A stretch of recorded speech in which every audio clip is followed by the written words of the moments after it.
You guys even issued what was called the Gracie Challenge, which means anyone from any school should go still and fight. This actually was still around when I started training, so I had to have a couple Gracie challenges. People would come into any back Gracie in the garage school, days, they could come into any Gracie back school in the and do a small challenge, schools, yeah. and then the instructor would pick one of their students to fight. And obviously, sometimes Caesar would be like, "Jake, you got to fight this guy." So this is like, it sounds so crazy nowadays, but you'd get random like big jack guys coming into the gym. It only happened a couple times in my era, but it did happen. Guys come in and be like, "I issue the Gracie Challenge," and then Caesar would be like, "Well, if you beat one of my students, then you could fight me." Yep. And he would pick one of us, and it was like we'd go in there and we'd always just destroy these because guys. Guys like you will train you for a reason. It's like you just some people train most people train because they want to learn how to defend themselves.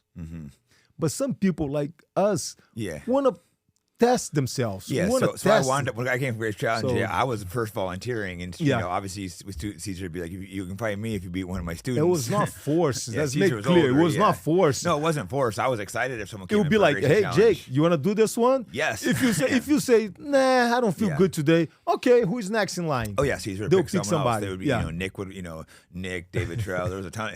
That gym was full of some killers. What a team. So that was the wrong place to come in for Gracie Challenge. I'm sure same thing with you. Yeah. But why? Because you probably want to test yourself. Exactly. You want it's like, man, I've been training. I've been for a couple of years already, a year, 2 years, 3 years. I want to put it to the test, see if I can do this. So that's the mentality. But majority of people wants to learn because they want to learn how to defend themselves.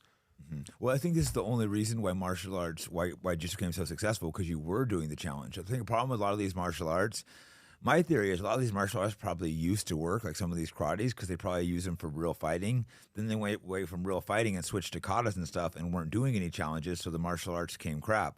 You guys were doing things like, hey, let's go fight other martial arts and see what wins. So that's how you figure out what works, what doesn't work. If you're not sparring and fighting, you can't figure out what works and what doesn't. If I'm letting you wrist lock me, we don't know if that really works.